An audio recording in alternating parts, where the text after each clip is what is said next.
Ayan, panoorin nyo to. Thank Jobber the Good Book, maraming salamat po you, Comsec.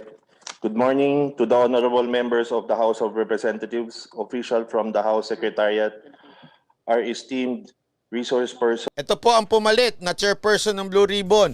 Ito yung dinidiscuss ni Mike Abe, ni Idol Mike Abe. Yung sinasabi niyang video, ito yun. Na kung saan pinatigil at di umano mukhang, di ko lang sure kung mukha o totoo talaga.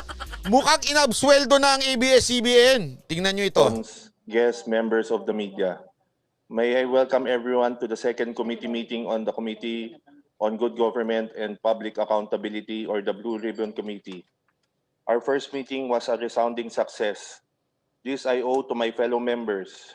The meeting was Bakit parang may common denomination sila, denominator sila, no?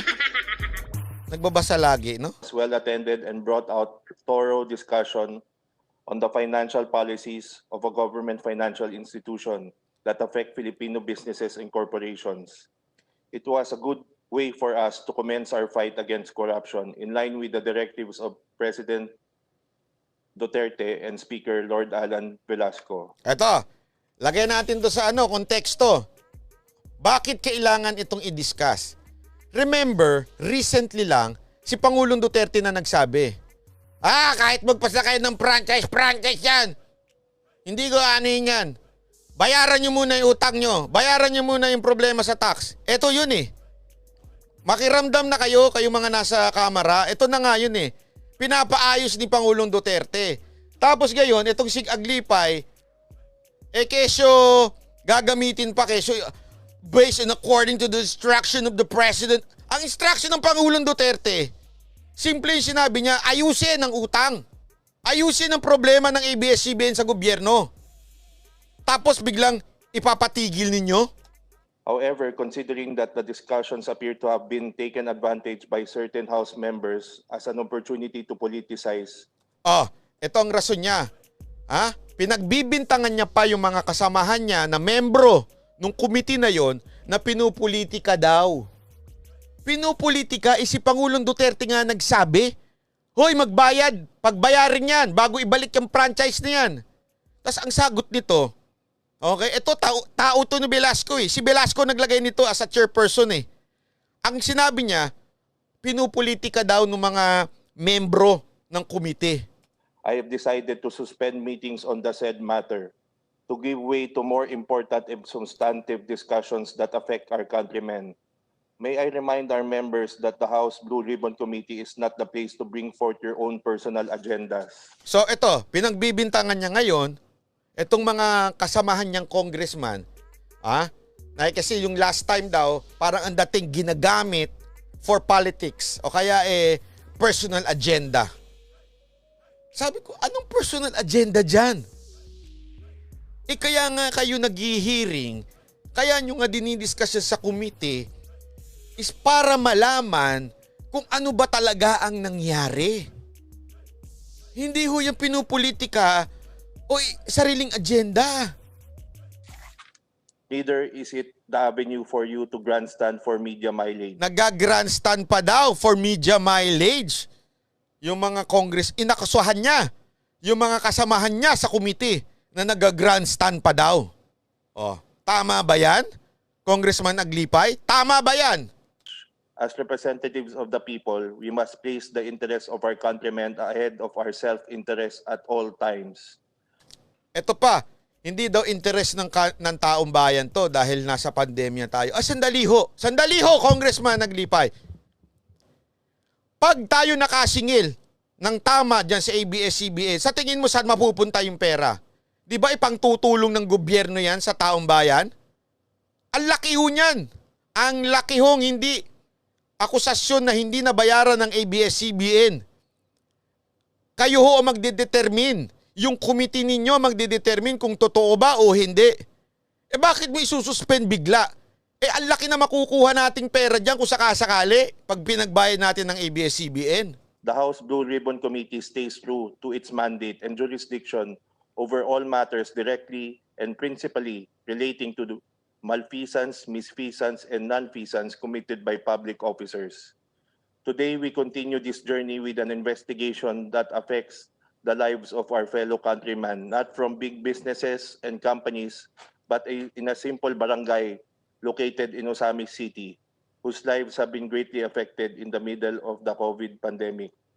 House Resolution 1197 aims to investigate the acts performed by public officials of the Osamis City and DPWH that were alleged violations of Republic Act 11469, otherwise known as the Bayanihan to Heal as One Act, and other relevant government regulations. This is an investigation that deserves our consideration, not because of the politicians behind this, but mainly due to the welfare of those reportedly and allegedly affected, who we must immediately attend to during these trying times. Today, we have invited resource persons that shall shed light on this controversy. May I remind our House members here that this is a proceeding forged in the quest for the truth. And Yun na nga eh. Blue ribbon ka eh. Committee eh. Mukhang yellow ribbon na kayo eh. Pambira naman oo. adherence to the rule of law. I will not tolerate that this proceeding be a circus or boxing match between two honorable congressmen. Hindi naman... Ay, pambihira ka, oo. Ang hindi ko maintindihan we are in a democratic country. Kasi daw nag-away. Parang nga nangyayari, nag-aaway noon. Sila Atienza, sila Margoleta. Alam mo, sir, mawalang galang na po, Congressman Aglipay, ha? Mawalang galang na po. Kung sa amang instruction niyan yung nakuha yung pagpapatigil dyan sa hearing na yan, napakasablay ho niyan. Kaya nga ho tayo may merong committee. Kaya ho nga tayo may Congress. Dapat to diyan dinidiscuss, pinagtatalunan, pinaglalabanan, pinagdedebatihan kung ano yung mga issue. At itong issue na ito ay hindi ito political. Pag nagbayad doon ng tama, itong ABS-CBN, malaki hong bagay na mapupunta ho sa taong bayan. Sana, hinayaan nyo na yung democratic ninyong pagtatalo, argumento, ganyan ho talaga ang may argumentong magaganap. Hindi ho ibig sabihin yan, nag-aaway. Argumento ho yan para malaman natin kung sino ba ang tama at sino ba ang mali. Ano ang katotohanan, ano to hindi. Kailangan may counter-argument bawat isang sides Thank you very much and a pleasant morning to everyone. Mr. Speaker? Yes, you are clear to speak. Yeah, Mr. Speaker, just with the indulgence of the members of the committee, I raise a point of order because, Mr. Chair, as you well know, we were investigating the DBP loan last week, and then you mentioned that we will now be tackling this issue, and I can understand that. But that was the point of order, Mr. Chair, because, that was the issue before. Ang tanong ko po is, will we pursue the investigation of the DBP loan in the future, Mr. Chair? It depends if the documents arrive because in my determination, I subject it to my determination that the resolution of the Honorable Dindi Bautista, which focuses on only one thing, the alleged condonation and alleged write-off. And I have been watching the press conferences of the Honorable Mike Defensor. You also admitted that there was no write-off, there was no condonation. And all parties, from the resource persons, from the sponsor to everybody has admitted such. So I guess until there is new evidence to prove from any party that there is condonation or write-off, I will have to suspend it and focus on this matter at hand. That is my ruling on that, Honorable Defensor. Yes, I leave it to the committee, Mr. Chair. But let me clarify that I never said there was no condonation. In fact, out of the 9 billion, yung pong 6 na billion na hindi binayaran is a written off loan. So just actually, I was a member of the Bank of the Philippine Islands for 2 years. That is not a condonation. That is not a write-off. That is selling of a loan through a special. Ayan, okay. Wait, ito po kasi ito yung nakuha ko, kaya ako tinanong ngayon kay Congressman. Kanina lang ito interview na to, in-interview ko si Kong Mike. Ipapalabas natin ngayon, pagpasensya nyo na medyo inaantok pa ako niyan. Leticia De La Rosa, maraming salamat po. Ito po yung interview ko kay Mike Defensor, kay Kong Mike, kung ano ang kanyang paliwanag dito sa buong nangyari. Ayan, magandang araw po. At ngayong araw na to makakausap natin si Congressman Mike. Sino yun? Ay, mali. Senator Mike Defensor po pala. Biro lamang po. Anyway, ipapaliwanag lang niya sa atin yung napanood nating video na kung saan parang tinigil yung usapin dito sa ABS-CBN. Ano po bang nangyari doon, buo Congressman Mike? Yes. Alam mo ba, di ba nagkaroon tayo ng investigation doon sa DBP loan? Tapos kung mapapansin mo, nung nagkakaroon ng pag-uusap, parang ang gusto ng kanila, itigil ka agad yung usapin dahil daw naghahanap pa ng dokumento. Di ba ni-raise ko during the hearing na hindi. Kasi yung Bangko Sentral na nagsasabi mismo na wala silang certificate of eligibility. Kasi bago mo ilagay sa special purpose vehicle, yung utang, bago mo ibenta, kailangan payagan mo na ng Bangko Sentral. Ang sabi ng Bangko Sentral, dalawa lang yung pinayagan namin. Yung dalawa dyan na ipinasok sa special purpose vehicle, hindi. Tapos pangalawa, sinasabi ko nga, ano yung naging proseso? Kasi ang sinasabi ninyo, di ba, dapat pagka, kunyari, kahit sinong taong bayan, mangungutang, maglalagay siya ng bahay. Parang yun ang collateral niya. Kung hindi kaya, kung kotse, yung kotse niya. Pagka hindi siya nakabayad, kukunin sa kanya yung bahay o kukunin sa kanya yung kotse. So, tinatanong ko, ano yung collateral? Dahil sa meron akong pruweba na walang collateral. At yun nga, ang nangyari, yung 9 bilyon na utang, naging 3 bilyon. Ngayon, Banat, nagulat ako at nagpapasalamat ako sa pagkakataong ibinigay mo para may paliwanag to. Hininto na yung committee hearing. So, tapos na kami. Parang wala daw kasi walang determination. Ang katotohanan, hindi naman ang chairman ng committee ang gagawa ng determination. Kung hindi, dahil nga, nag-investigasyon na Ibig sabihin, pinayagan na ng Kongreso na tingnan na mabuti itong mga issues na to. At gagawa kami ng committee report batay doon. Nagulat nga ako, nangyari nito, parang tinapos na lamang at hindi na kami magkakaroon ng hearing. Paano naman na makikita natin kung ano nangyari talaga doon? At ano ba ang dapat na batas, ang dapat namin gawin para makorek yung ganitong sistema na, biruin mo, pera ng bayan yan, DBP yan Gobyerno, at yan ay bangko ng gobyerno. Yung 9 bilyon, magiging 3 bilyon na lang. Yung 6 bilyon na wala. Sabi nga ng marami, pag mahirap, napakahirap mangutang. At syempre, pagka hindi nakapagbayad, mailit yung iyong gamit. Pero pagka mayaman, lalo tigit, may impluwensya dito sa nakikita natin, parang baliwala na lang. At napapabayaan na lang yung utang nila. Bumabagsak pa, ni walang nailit doon sa kanilang pagmamayari. Okay. So, ganito po ang nangyari. Di parang wala na. Ganun na lang. Stop na. Yun ba na lumalabas, Parang di ka nakikinig In fact, kasi di ba nung nagkaroon ng hearing doon sa komite, ito yung kay Congressman Dante Marcoleta. Ngayon, normal naman kasi Banat na kuminsan sabay-sabay yung hearing.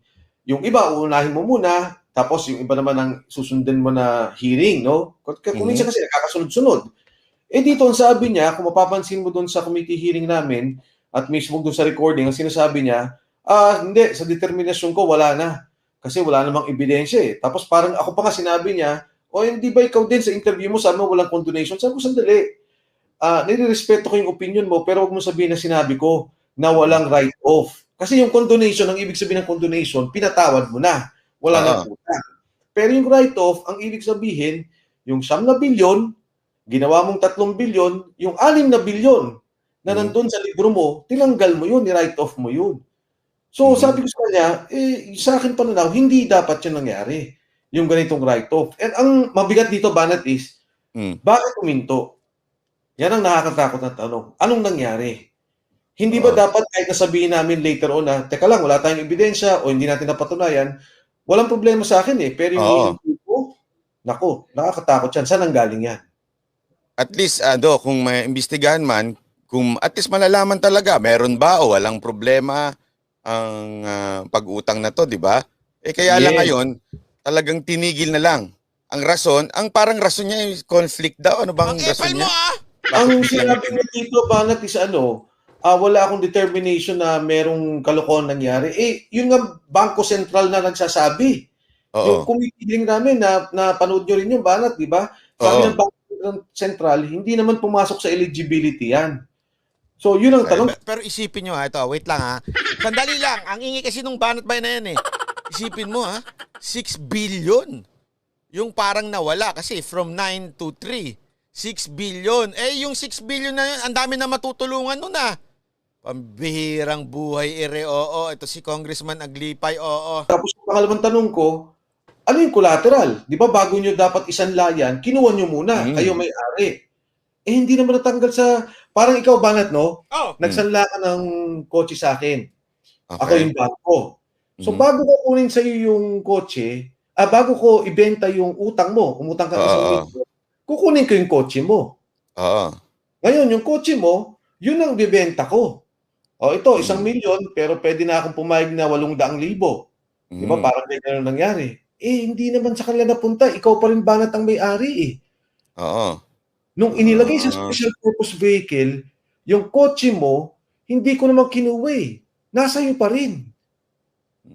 At saka dito ang nakakapagtaka, kung sinabi niya na kaagad, kinongclude niya na kaagad, di ba? Na parang wala ka namang, sabihin na natin, ebidensya. Pero hindi man lang na talagang hinimay ng todo pa. Tama po ba yun? Tama Banat. Kasi kung titingnan ko yung hearing, pinanood ko ilang beses yung hearing, marami akong nakikitang mga salita.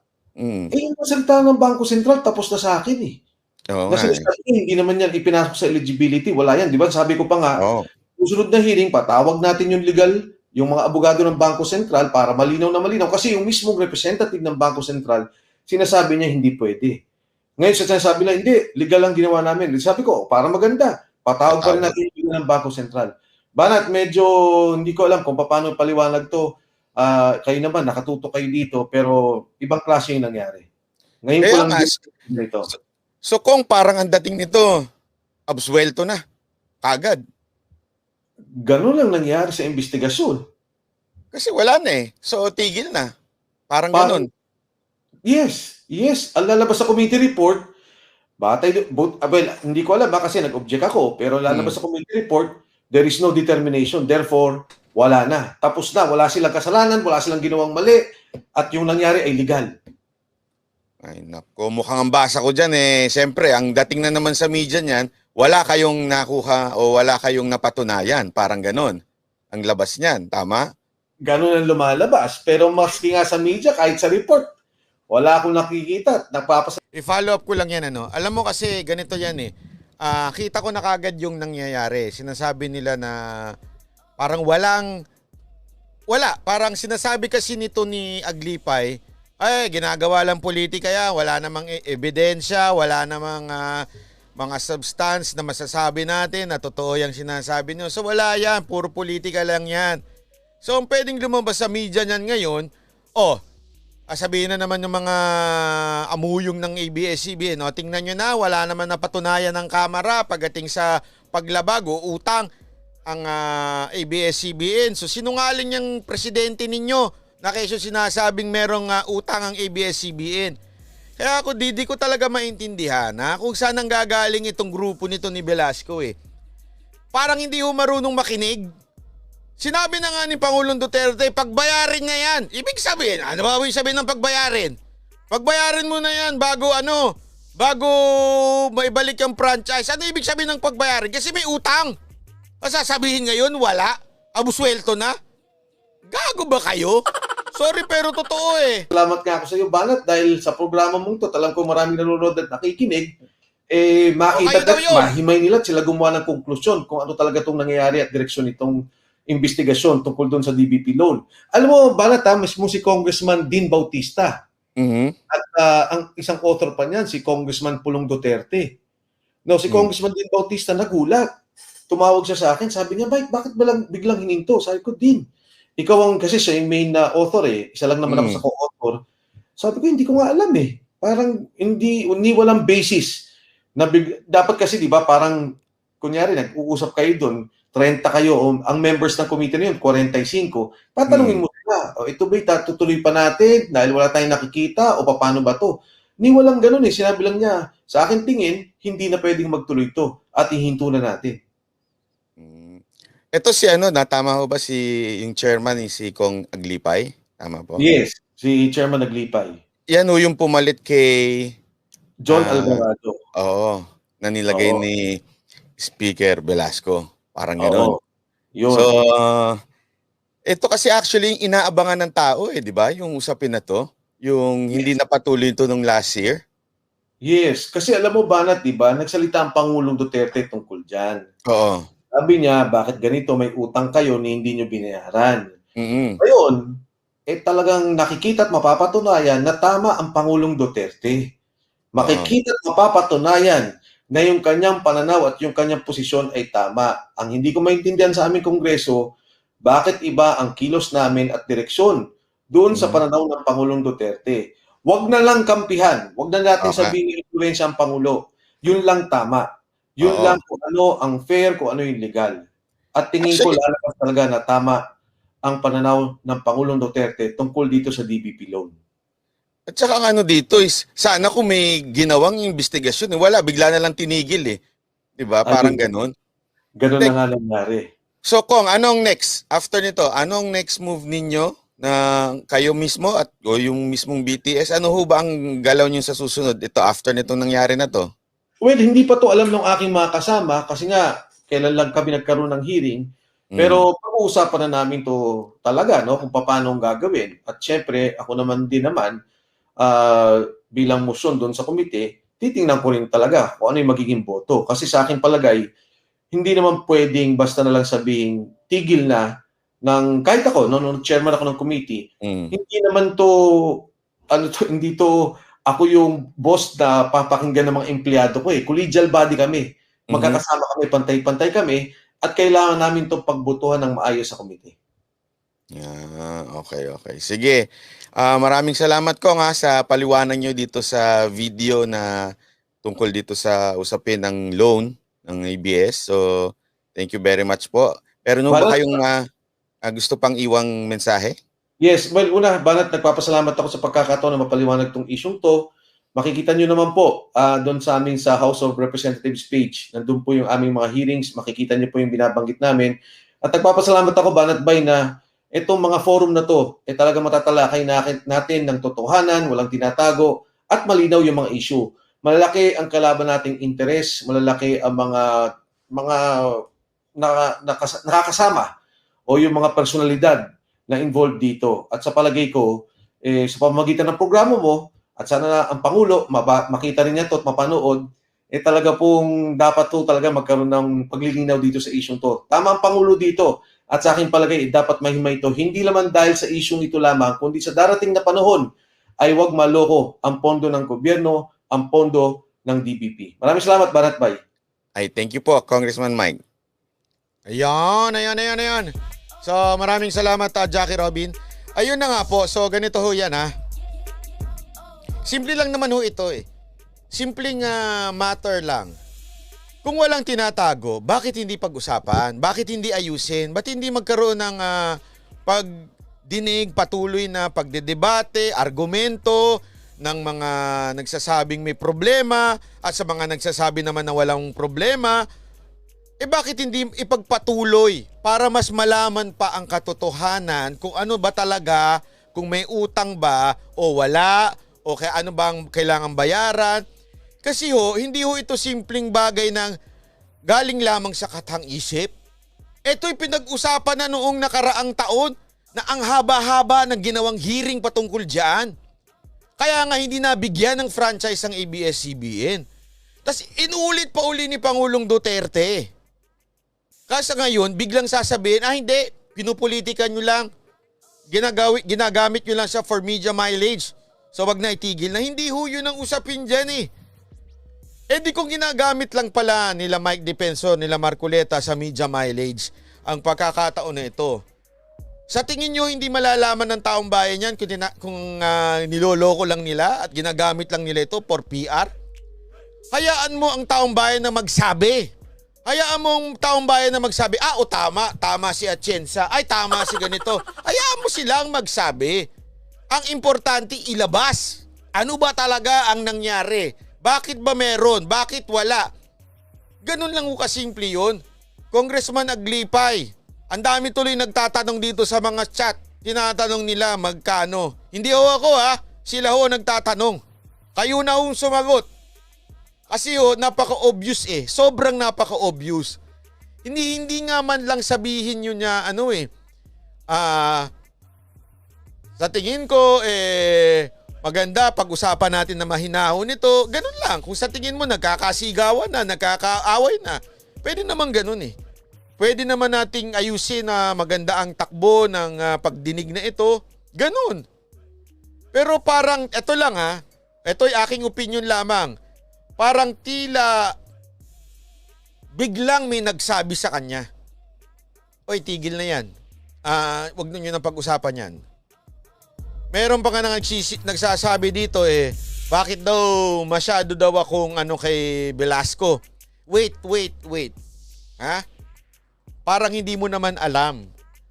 Tanga na lang ang magsasabi na ang isang komite ay tumatakbo ng walang basbas ng speaker o yung pinuno ng kamera. Ang lahat ng mga agenda dyan, remember, yan ay dumadaan sa opisina ng speaker. Kung ito itutuloy o hindi itutuloy, dumadaan yan. Ha? Isinasagmit yan sa opisina ng speaker. Ano ka, bobo? Hindi mo alam yan? Lahat yan dumadaan. Lahat ng nangyayari sa loob ng kamera ay kontrolado ng speaker. Ang magsasabing hindi totoo yan ay hipokrito. Ang lahat ng nangyayari dyan, mga natutuloy, mga hindi natutuloy, yan ay dahil sa kumpas ng isang leader nila. Kaya napakalaking partisipasyon nito ni Velasco. Ang tanong ko lamang, okay? Speaker Velasco, saan ka ba talaga? Saan ka ba talaga? Ikaw ba ay sumusunod sa ating Pangulo? O ikaw ay gumagamit lamang sa pangalan ng ating Pangulo? Kasi ang ating Pangulo mismo ang nagsabi, pagbayarin bago ang franchise. Bakit hindi ho kayo makasunod? Hindi niya nga sinabi, oy, declare guilty ang ABS-CBN. Walang ganun. Saan naman lang pinag-usapan nyo? Yun lang naman yun eh. Bakit ayaw nyong pag-usapan? Napakasimple. Bakit ayaw nyo, itinigil nyo na kaagad? Sa tingin nyo, titigil ito? Ay nako, sa totoo lang mas lalo ninyong pinaiingay ang taong bayan at lalo nyong ginagalit ang taong bayan. Dahil binubusalan nyo kami ng boses dahil sa pagtigil nyong yan. Kaya hiling ko lang sa ating mga kababayan, akin pong tsatsap-tsapin itong video na ito. Sana i-share ninyo, panuorin ninyo at i-share ninyo sa mga pages nyo, sa mga group ninyo itong video na ito. Dahil mas maganda actually matagal ko nang natanggap yung video na yan. Ayoko lang kasing magdunong-dunungang kaagad. Eto, komento kaagad ako. Mas maganda, sabi ko kung Mike, mas maganda kayo na mismo magpaliwanag. Kayo na, tas sisigundaan ko na lang kung ano yung sa tingin ko, opinion ko. Pero mas maganda galing na mismo sa inyo yung paliwanag. Ayan na nga kaya pinaliwanag na ni Congressman Mike. Ay nako naman, mga kababayan. Ito ang nakakalungkot. Ang dating nito, absuelto na kagad ang ABS-CBN padating sa utang. At hindi ito biro Ang sinasabing di umanong utang ay 6 billion. Di umano, okay? Kung napatunayan, ang dami sanang matutulungan yan. Ang problema, babay na kagad. Babay na ngayon. Wala na. So, nasa kamay nyo na mga kababayan. Nasa kamay nyo na social media. Kasi, isipin nyo this is a big thing. This is a big thing. Kesa sa paboritong Korean drama ni Lenny Robredo, mas big pa ito pero hindi binabalita ng mainstream media. Diyan kayo magtataka. Mas interesado pa sila sa ginagawa ng ibang walang kakwenta-kwentang balita, binabalita pa ultimong yung palabok nila, ay palabok, anak ng tutsa, palabok to. Yung spaghetti ni Leni Robredo, mas binabalita pa yon kesa sa 9 billion na ginawang 3 billion. Mas mahalaga pa ba yan, mga mainstream media? O sadyang pinoprotektahan nyo din talaga ang mga iba pang oligark? Ha? Yung spaghetti nyo ha, kayo ng mga animal, obis na obis kayo ha. Tapos magagalit kayo, sasabihin ninyo. Kasi ito ha, isipin nyo na lang, baliktarin natin ng istorya. Ha? Baliktarin natin. Sabihin natin na may ibang, kunwari may utang dyan isang kaibigan o isang malapit sa mga Duterte. O kunwari, itong ang pangalan nung na negosyanteng taga Davao. O kunwari, yan ang hindi nakapagbayad ng 6 billion. Aba, ipupusta ko sa inyo, araw-araw nasa news yan. Si Dennis Uy. Kunwari lang si Dennis Uy. Kunwari, hindi siya nakapagbayad ng 6 billion. At bumalita ito. Ipupusta ko sa inyo, araw-araw nasa media yan. Ipupusta ko sa inyo. Kaliwat kanan ng balita dyan. Bakit? Kasi alam nilang taga Davao, malapit sa Pangulo. Sigurado ako. Pero dahil sa kasi sira ito ng mga lumalaban kay Duterte. Ano mangyayari? Wala na. Ano na natin yan? Wag na natin yung istorya na yan. Takpan na yan. Diba? Isa pa. Yung vlogger na gusto ninyo. Dinidiscuss nyo ba ito? Yung vlogger na gusto ninyo. Yung totoong pugok. Pinag-uusapan ba niya ito? Bakit hindi niya gisingin yung speaker niya? Bakit hindi niya gisingin yung speaker niya? Abay, bakit? Bakit hindi? Pero kung siguro ito, kung siguro lang, kunwari yung number 1 hate niya na si Cayetano gumawa nito, abay, araw-araw yan. Minuto, binabanatan niya. Bitter na bitter yung kay Cayetano Hindi na pagbigyan bitter na bitter So araw-arawin niya, minuto, babanatan niya. Etong si yung kanyang friend, kanyang sinusuportang Velasco. Bakit tahimik? Sabi ko sa inyo magpakatotoo tayo, wag natin tarantaduhin ng taong bayan.